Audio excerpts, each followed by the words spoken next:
नमस्कार साथियों, आज अपन इवनिंग क्लासेज में एक नया टॉपिक राज्यों का पुनर्गठन ले रहे हैं। इससे पहले अपन ने प्रस्तावना पढ़ी थी। प्रस्तावना के बाद संघ एवं उसका राज्य क्षेत्र पढ़ा था, जिसका उल्लेख संविधान के अनुच्छेद 1 से 4 के बीच था। आज हम जो अपना टॉपिक है वो है राज्यों का पुनर्गठन।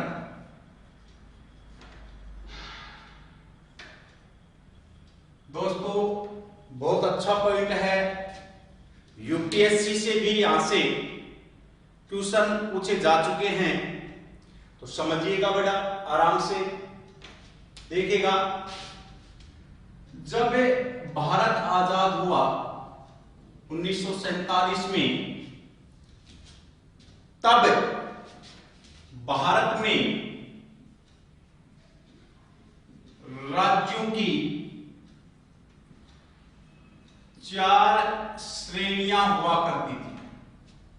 कि जब भारत आजाद हुआ 47 में, तब हमारे देश में राज्यों की 4 श्रेणियां हुआ करती थी, जो थी ए, बी, सी और डी।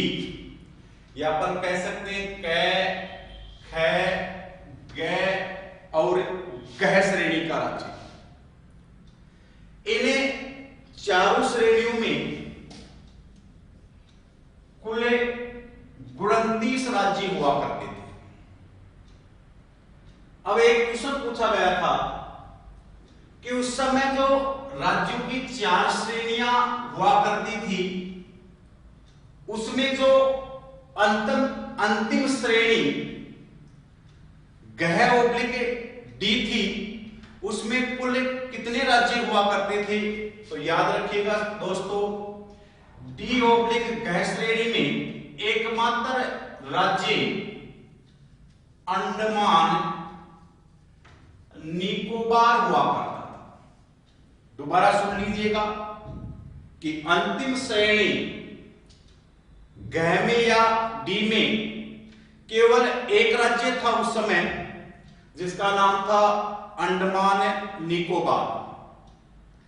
अब जो ये राज्यों की 4 श्रेणियां उस समय हुआ करती थी, ये चारों श्रेणियां अस्थायी थी। क्या थी दोस्तों? अस्थायी, अर्थात इन्हें बदला भी जा सकता था। अब क्या हुआ कि जैसे भारत आजाद हुआ, तो भारत में सर्वप्रथम दक्षिणी भारत से, याद रखिएगा, भारत में सर्वप्रथम दक्षिणी भारत से भाषा के आधार पर नए राज्यों के गठन की मांग उठी। फिर सुन लो दोस्तों कि भारत आजाद हुआ, उस समय राज्यों की 4 श्रेणियां थी, ए, बी, सी, डी, और इनमें कुल 29 राज्य हुआ करते थे। अंतिम श्रेणी जो गह/डी थी, उसमें एकमात्र राज्य अंडमान निकोबार था। अब ये जो राज्यों की 4 श्रेणियां थी, वो अस्थायी थी, तो इन्हें बदला भी जा सकता था। तो अगला पॉइंट जो अपना इंपॉर्टेंट आ रहा है कि भारत में सर्वप्रथम नए राज्यों के मांग कहां से उठी? तो नए राज्यों की मांग उठी दक्षिणी भारत से। कहां से उठी दोस्तों? दक्षिणी भारत से, और जो दक्षिणी भारत के लोग नए राज्यों की मांग कर रहे थे, उस मांग का आधार क्या था? तो उस मांग का आधार था भाषा, कि भाषा के आधार पर नए राज्यों का निर्माण होना चाहिए। अब जैसे ही दक्षिणी भारत से भाषा के आधार पर नए राज्यों की मांग उठी, तो सरकार के पास एक समस्या आ गई, क्योंकि भारत में अलग अलग क्षेत्रों में अलग अलग भाषाएं बोली जाती हैं। अगर भाषा के आधार पर नए राज्यों का निर्माण किया जाए तो भारत में 29 की जगह 29 तो राज्य हो जाएंगे, क्योंकि भाषा एक सही मानक नहीं था। तो सरकार ने समय समय पर कुछ आयोगों का गठन करवाया, या आप बोल सकते हैं समिति का गठन करवाया, जो निम्न थी। देखिएगा, पहला आयोग का गठन करवाया सरकार ने एस के धर आयोग, और एस के धर आयोग का गठन करवाया गया 1948 में।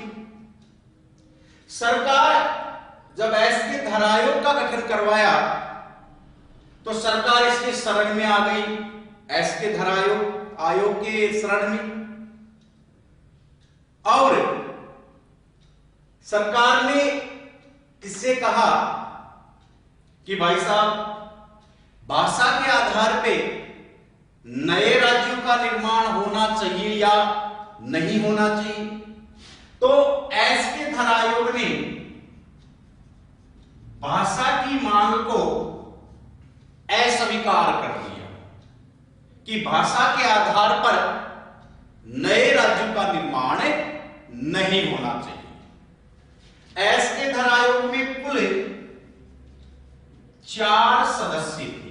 ये भी ध्यान रखेंगे कि एस के धर आयोग में कुल कितने सदस्य थे? 4 सदस्य थे। और इस आयोग ने भाषा के आधार पर नए राज्यों की मांग को अस्वीकार कर दिया। इसके बाद सरकार ने एक समिति का और निर्माण करवाया, जिसका नाम था जेवीपी समिति, और इसका गठन भी 1948 में ही किया गया। जेवीपी समिति में कुल 3 सदस्य थे। कितने सदस्य थे दोस्तों? 3 सदस्य। जे बराबर जवाहरलाल नेहरू, वी बराबर वल्लभ भाई पटेल, और पी बराबर पट्टाभी सीतारमैया या सीतारमैया। तो जेवीपी समिति में कुल 3 सदस्य थे, और सरकार फिर इसके शरण में आ गई, और जेवीपी समिति ने कहा कि भाषा के आधार पर नए राज्यों का गठन नहीं किया जा सकता।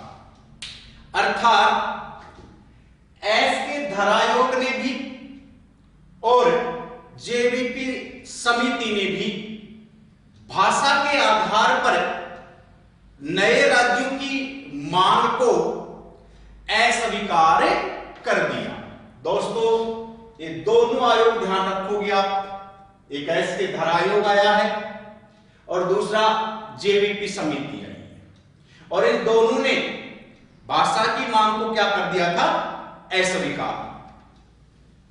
अब आगे की कहानी सुनिएगा।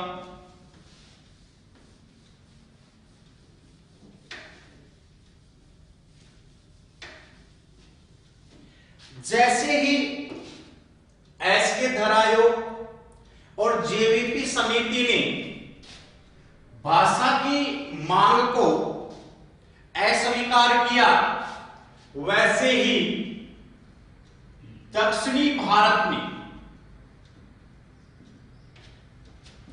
मद्रास राज्य से, याद रखिएगा दोस्तों, क्योंकि मांग भी कहां से उठ रही थी, दक्षिणी भारत से उठ रही थी।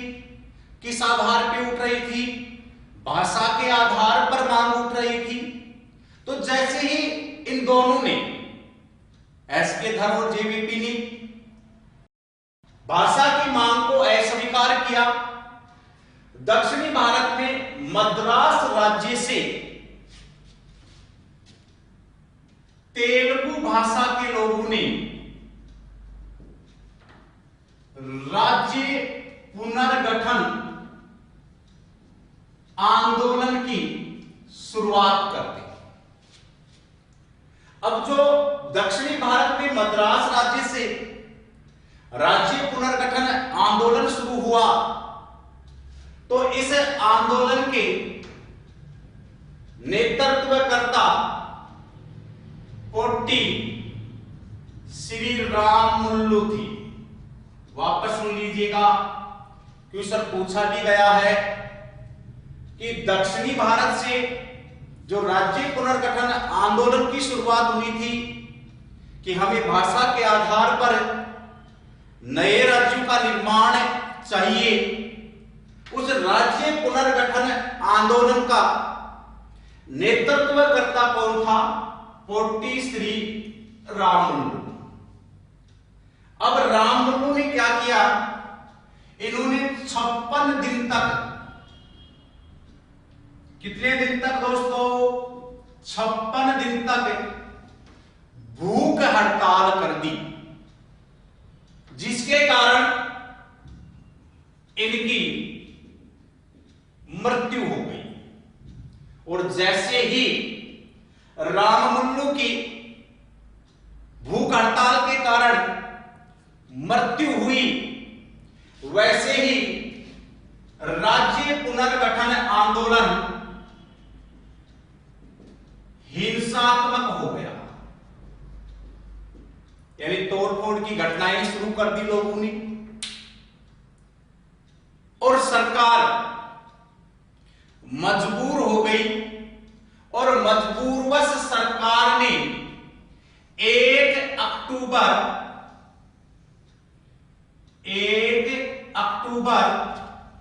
1953 को भाषा के आधार पर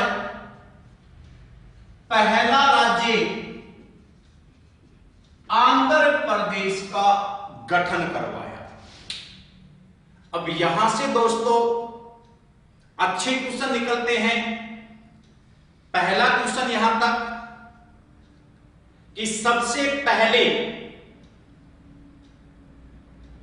नए राज्यों की मांग कहां से उठी? तो आपका आ जाएगा दक्षिणी भारत से उठी। किस आधार पे उठी?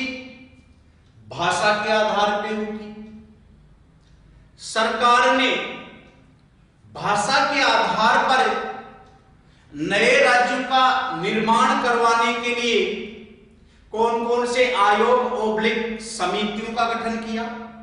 तो पहला है एस के धर आयोग और दूसरी है जेवीपी समिति, और इन दोनों ने ही भाषा की मांग को अस्वीकार कर दिया। अगला क्वेश्चन, दक्षिणी भारत में जो राज्य पुनर्गठन आंदोलन की शुरुआत हुई थी, उस आंदोलन के नेतृत्वकर्ता कौन थे? तो पोट्टी श्री रामुलु थे। 56 दिन की भूख हड़ताल के बाद इनकी क्या हो गई? मृत्यु हो गई। अगला क्वेश्चन, भारत में भाषा के आधार पर बनने वाला पहला राज्य कौन सा था? तो भारत में भाषा के आधार पर बनने वाला पहला राज्य था आंध्र प्रदेश। आंध्र प्रदेश का गठन कब किया गया? तो आंध्र प्रदेश का गठन किया गया 1 अक्टूबर 1953। देखिएगा दोस्तों, शुरुआत में तो यहां तक एक कहानी सी है। अब आगे क्या होता है, जैसे ही सरकार ने भाषा के आधार पर पहला राज्य आंध्र प्रदेश का गठन करवाया, वैसे ही भारत में अनेक क्षेत्रों से भाषा के आधार पर नए राज्यों की मांग उठने लगी। उत्तर, दक्षिण, पूर्व, पश्चिम, मध्य। अब सरकार ने सोचा था कि भाई जैसे ही अपन एक आधा राज्य बना देंगे तो यह समस्या समाप्त हो जाएगी, लेकिन धीरे धीरे अनेक क्षेत्रों से भाषा के आधार पर जब नए राज्यों की मांग उठने लगी तो सरकार ने अपना एक अंतिम प्रयास किया और एक आयोग का निर्माण करवाया, जिसका नाम था राज्य पुनर्गठन आयोग। और राज्य पुनर्गठन आयोग का गठन सरकार ने करवाया 1953 में। अब सुनिएगा दोस्तों इस राज्य पुनर्गठन आयोग के बारे में कि राज्य पुनर्गठन जो आयोग था, इसमें कुल 3 सदस्य थे। अब 3 सदस्य कौन कौन से थे? पहला है फजल अली, दूसरा है HN कुंजरू और तीसरा था KM पढ़ीकर। कई बार क्वेश्चन पूछा भी गया है कि राज्य पुनर्गठन आयोग में कुल कितने सदस्य थे? 3 सदस्य थे। पहला है फजल अली, दूसरा है HN कुंजरू और तीसरा था इसमें KM पढ़ीकर। इस आयोग का जो अध्यक्ष था वो बनाया गया था फजल अली को। इसीलिए राज्य पुनर्गठन आयोग को हम फजल अली आयोग के नाम से भी जानते हैं।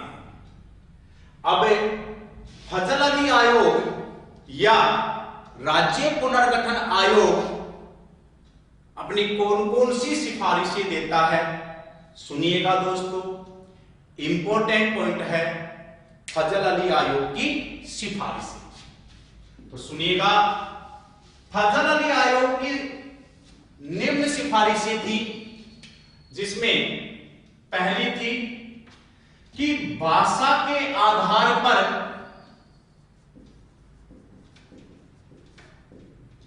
नए राज्यों का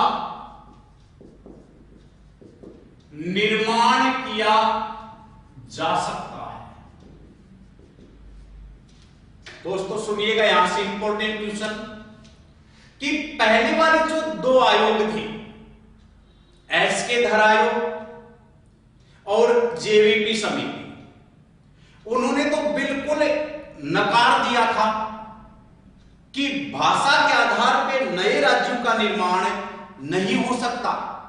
लेकिन फजल अली आयोग ने या राज्य पुनर्गठन आयोग ने यह स्वीकार कर लिया कि भाषा के आधार पर नए राज्यों का निर्माण किया जा सकता है। दूसरी सिफारिश दी कि एक भाषा एक राज्य का सिद्धांत लागू नहीं होना चाहिए। देखिएगा एक जबरदस्त पॉइंट। फजल अली आयोग ने कहा कि आप भाषा के आधार पर नए राज्यों का निर्माण कर सकते हो, कोई समस्या नहीं है, लेकिन एक भाषा एक राज्य का सिद्धांत वहां लागू नहीं होना चाहिए। क्यों? क्योंकि यदि एक भाषा एक राज्य बना दोगे तो इससे राष्ट्र की एकता और अखंडता, संप्रभुता पे खतरा हो सकता है। अतः इसने तीसरी सिफारिश दी कि त्रिभाषा सूत्र के आधार पर, किसके आधार पर? त्रिभाषा सूत्र के आधार पर नए राज्यों का निर्माण होना चाहिए। कि आप एक भाषा एक राज्य का सिद्धांत लागू ना करें। अगर आपको भाषा के आधार पे नए राज्यों का निर्माण करना है तो आप त्रिभाषा सूत्र के आधार पे करिएगा। त्रिभाषा सूत्र का मतलब है, एक तो है हिंदी, एक है आपकी अंग्रेजी या इंग्लिश, कि दो तो ये मेजर भाषा बना दो किसी भी राज्य में, और तीसरी भाषा क्षेत्रीय भाषा को लागू कर दो। क्षेत्रीय भाषा का मतलब है कि जिस राज्य में जिस भाषा के आधार पर नए राज्यों का मांग हो रही है, उस आधार पर आप नए राज्यों का क्या करें? निर्माण करें, लेकिन किस आधार पे? त्रिभाषा सूत्र के आधार पे होना चाहिए। चौथी सिफारिश दी कि भाषा के साथ साथ नए राज्यों का जो आप निर्माण कर रहे हो उसमें एकता, राष्ट्र की अखंडता, राष्ट्र के आर्थिक विकास एवं पंचवर्षीय योजनाओं के आधार पर भी नए राज्यों का निर्माण होना चाहिए। कि अकेली भाषा ही उसका आधार नहीं होना चाहिए, भाषा के साथ साथ आप जितने भी राज्यों का निर्माण कर रहे हो तो एक तो भाषा, और भाषा के साथ साथ राष्ट्र की एकता, अखंडता, पंचवर्षीय योजना और उसका जो आर्थिक विकास हो रहा है उस क्षेत्र का, उस आधार को भी ध्यान में रखते हुए नए राज्यों का निर्माण होना चाहिए। ये चार सिफारिश। अगली सुनिएगा दोस्तों, पांचवी सिफारिश। पांचवी सिफारिश कह रहा है कि जो भारत में 1947 में राज्यों की जो 4 श्रेणियां हुआ करती थी, ABCD, और जिसमें कुल 29 राज्य हुआ करते थे, उन्हें आप समाप्त कर दें एवं 16 तो भारत में नए राज्य स्थापित होने चाहिए तथा 3 केंद्र शासित प्रदेश स्थापित होने चाहिए। दोस्तों ये बहुत अच्छी और इंपॉर्टेंट सिफारिश है कि कह श्रेणी के जो राज्य हैं उन्हें आप समाप्त करें, उनकी दूरियां कम कर दें, उन्हें मिक्सअप करें और एक नया आयाम स्थापित करें जिसमें 16 तो नए राज्य होने चाहिए और 3 केंद्र शासित प्रदेश होने चाहिए। यह सिफारिश थी फजल अली आयोग की या राज्य पुनर्गठन आयोग की सिफारिश। दोबारा सुन लीजिएगा, इंपॉर्टेंट सिफारिशें हैं दोस्तों। पहला, भाषा के आधार पर नए राज्यों का निर्माण किया जा सकता है। पिछले वाले दो ने मना कर दिया था, एस के दर और जेवीपी समिति ने। दूसरा, एक भाषा एक राज्य का सिद्धांत लागू नहीं होना चाहिए। तीसरा, त्रिभाषा सूत्र के आधार पर नए राज्यों का निर्माण होना चाहिए। त्रिभाषा में हिंदी, इंग्लिश और एक क्षेत्रीय भाषा। क्षेत्रीय भाषा का मतलब है कि जिस क्षेत्र में जिस भाषा के आधार पर मांग की जा रही है वो शामिल कर लिया जाए। चौथी सिफारिश कि भाषा के साथ साथ राष्ट्र की एकता, अखंडता, पंचवर्षीय योजना एवं आर्थिक विकास के आधार पर भी नए राज्यों का निर्माण होना चाहिए। और सब पांचवी सिफारिश इंपॉर्टेंट कि कै, ख, ग और घ जो श्रेणियां थी पहले और जिसमें कुल 29 राज्य हुआ करते थे उन्हें आप समाप्त करें एवं उसकी जगह 16/3 राज्यों की स्थापना होनी चाहिए। यह सिफारिश थी फजल अली आयोग की। अब सरकार ने क्या किया, 1955 में फजल अली आयोग ने अपनी रिपोर्ट सरकार को सौंप दी और जैसे ही सरकार को ये रिपोर्ट सौंपी, संसद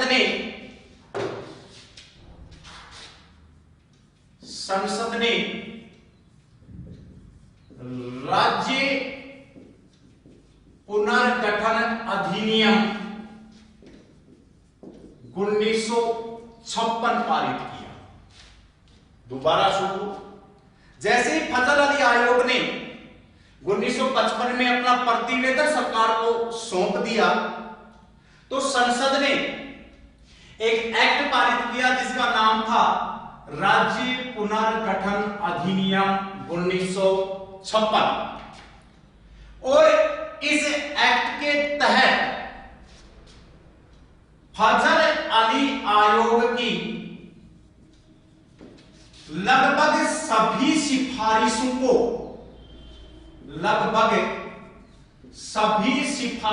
को संसद ने मान लिया। लेकिन जो लास्ट सिफारिश थी फजल अली आयोग की और वो थी कि आप 16 तो नए राज्य और 3 केंद्र शासित प्रदेशों की स्थापना करें। इसमें संसद ने थोड़ा सा परिवर्तन किया और वो क्या किया, 16/3 की जगह 1956 में 14 तो भारत में नए राज्यों का निर्माण हुआ एवं 6 केंद्र शासित प्रदेश बनाए गए। वेरी वेरी इंपॉर्टेंट, कई बार क्वेश्चन पूछ लिया जाता है कि 1956 तक भारत में कुल कितने नए राज्य थे। तो दोस्तों 16 याद नहीं रखना है, 16 तो फजल अली आयोग ने सिफारिश दी थी। फजल अली आयोग की इस सिफारिश में संशोधन करते हुए संसद ने 16 की जगह 14 राज्य बनाए और 6 केंद्र शासित प्रदेश बनाए। तो 1956 तक 14 तो राज्य हुआ करते थे और 6 केंद्र शासित प्रदेश हुआ करते थे। यहां तक तो है मामला फजल अली आयोग एवं राज्य पुनर्गठन अधिनियम। अब इसके बाद में आगे की कहानी देखेंगे 1956 के बाद कि 1956 के बाद भारत में किस प्रकार से नए राज्य बने हैं, उनका आधार क्या था, कब कब बनाई गई। तो सुनना दोस्तों,